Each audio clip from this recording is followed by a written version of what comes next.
hindi ka nag-iisa. Siguro may mga moments na feeling mo mag-isa ka lang. Mag-isa sa pagpasan ng problema, mag-isa sa buhay, you feel alone.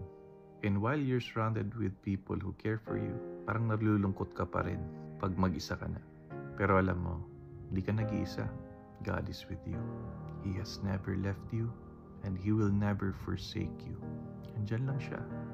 And once you accept the reality that God is always with you, the rest follows.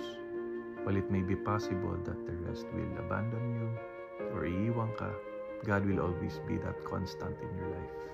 Bakit ka malungkot? Because maybe matagal mo nang hindi kinakausap si Lord. Kasi masyado kang busy sa pag-worry, busy sa buhay. Find your wholeness in God. Be satisfied in Him.